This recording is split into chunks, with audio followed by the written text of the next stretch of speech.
সর্বপ্রথমে মহান ঈশ্বরকে ধন্যবাদ দিই এবং সকলকে আরেকটিবার প্রভু যীশু খ্রিস্টের নামেতে শুভেচ্ছা জানাই। সকলকে জয় যীশু। আসুন, আজকে এই সুন্দর সময় পিতা ঈশ্বর তিনি দিয়েছেন, আর এই সময় আমরা পিতা ঈশ্বরের চরণ তলে আমাদের মন প্রাণ আমরা একত্রিত করি এবং আসুন আমরা এই সময় ঈশ্বরের বাক্য শুনি। আজকের যে আলোচনার বিষয় তা হলো পিতা ঈশ্বর, তিনি দয়াময় এবং করুণাময় পিতা ঈশ্বর এবং তিনি মঙ্গলময় পিতা ঈশ্বর। তিনি কিভাবে আমাদের জীবনে মঙ্গল করেন যদি আমরা আলোচনা করি, সে বিষয় আমাদের মনে এবং আমাদের প্রাণের জন্য এবং আমাদের আত্মিক জীবনের জন্য খুবই উপকারী। তাই আসুন আমরা এই সময় ঈশ্বরের বাক্য শুনি।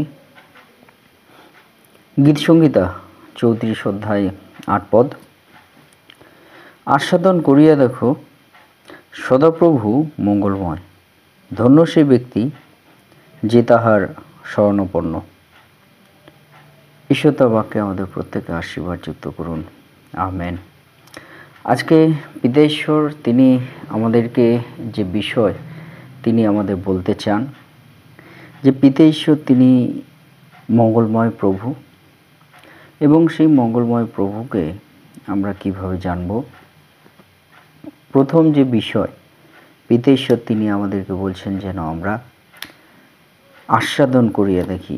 আস্বাদন মানে যখন আমরা কোনো বস্তু যখন আমরা স্বাদ গ্রহণ করি, সেই স্বাদ, তার যে টেস্ট, তার যে গুণ,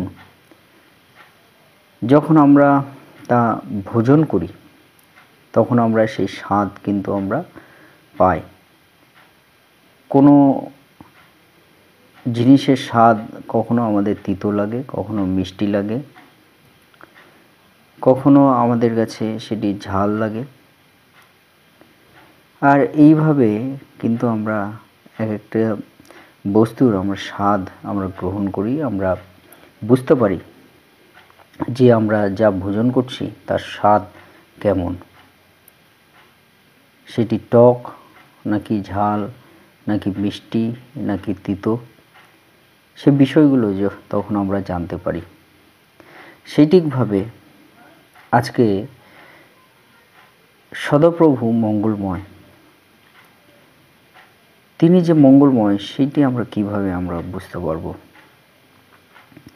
পিতা ঈশ্বর তিনি আমাদেরকে বলেন, যদি আমরা সদাপ্রভু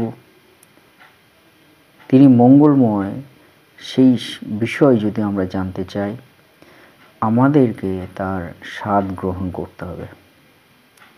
আর যখন আমরা সেই স্বাদ গ্রহণ করি, সেইটি আমরা কিভাবে আমরা গ্রহণ করি।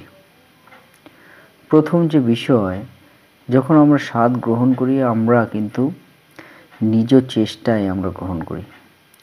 এমনি এমনি আমাদের মুখে কোনো খাদ্য চলে আসে না, কোনো কিছু আমরা ভোজন এমনি এমনি করতে পারি না, কিন্তু আমাদের এই হাতকে ব্যবহার করতে হয়, আমাদের এই মুখকে ব্যবহার করতে হয়, আমাদের জিহ্বাকে ব্যবহার করতে হয়। আর তখন গিয়ে কিন্তু আমরা তার স্বাদ আমরা গ্রহণ করতে পারি।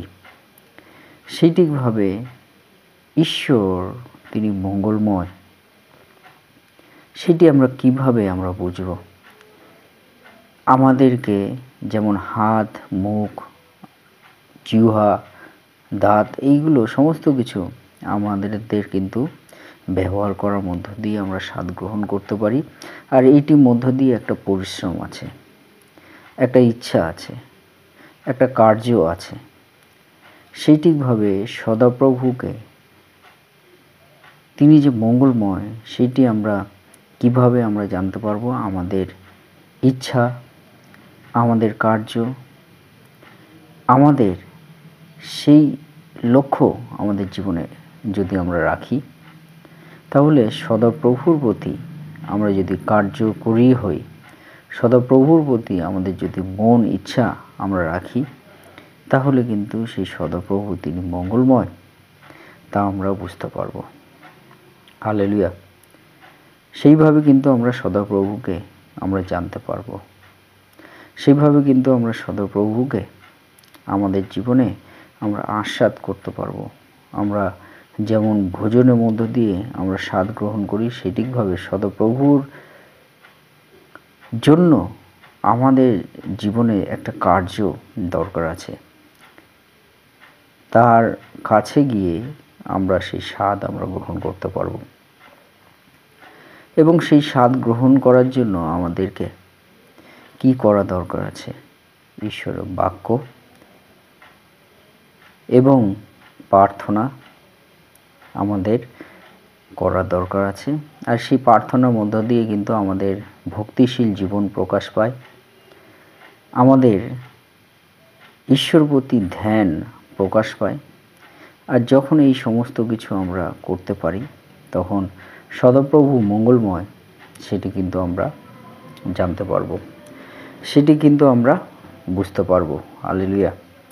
সেটি কিন্তু আমরা আমাদের জীবনে আমরা আস্বাদ করতে পারব, এবং তখন আমরা বলতে পারবো আমাদের সদাপ্রভু তিনি মঙ্গলময়, নাকি আমাদের সদাপ্রভু তিনি আমাদের জন্য হিতময় নয়, আমাদের জন্য উপকার নয়, আমাদের জন্য কার্যকরী নয়, আমাদের জীবনের জন্য সঠিক নয়, অথবা আমাদের জীবনের জন্য সঠিক, আমাদের জীবনের জন্য কার্যকরী, আমাদের জীবনের জন্য উপকারী, আমাদের জীবনের জন্য মঙ্গলময় সদাপ্রভু, সে বিষয়গুলো কিন্তু আমরা জানতে পারবো।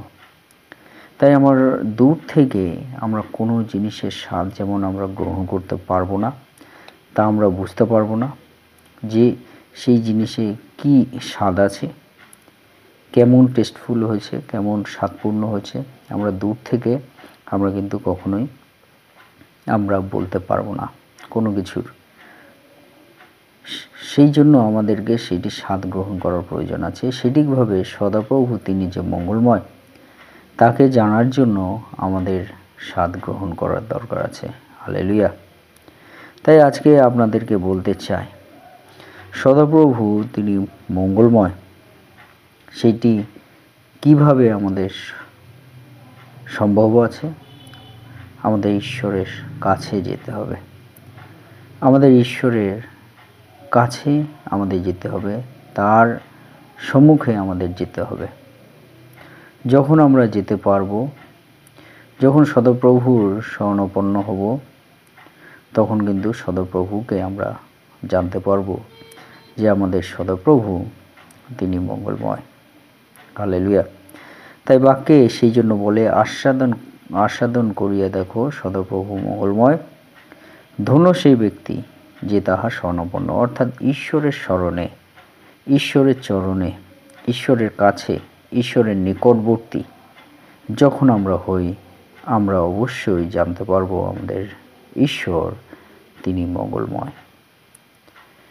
যখন আপনি ঈশ্বরের নিকটে যাবেন, ঈশ্বরের চরণে যাবেন, ঈশ্বরের স্মরণে যাবেন, ঈশ্বরের কাছে যাবেন, তখন আপনি জানতে পারবেন ঈশ্বর মঙ্গলময় নাকি তিনি মঙ্গলময় নয়।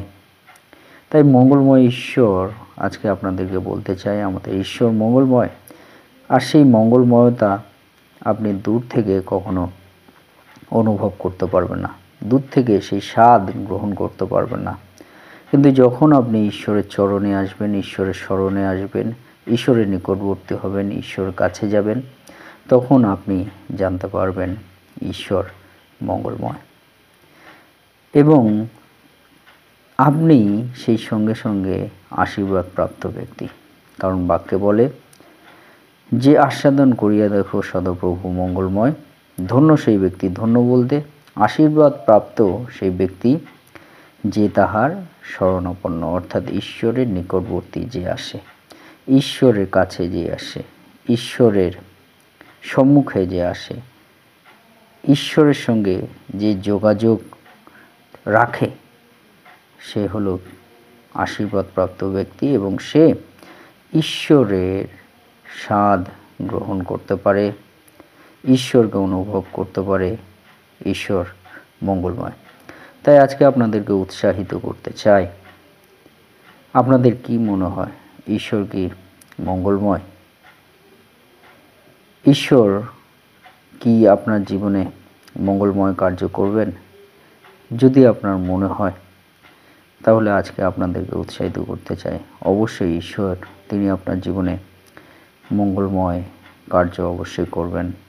তাই আপনাদেরকে উৎসাহিত করতে চাই, আসুন আমরা সেই ঈশ্বরের চরণে, তার শরণাপন্ন, তার নিকটবর্তী এবং তার কাছে আমরা হই। ঈশ্বরের প্রশংসা গান, প্রার্থনা, তার বাক্য চয়ন এবং ধ্যানপূর্বক জীবন, ভক্তিপূর্ণ জীবন ঈশ্বরের চরণে রেখে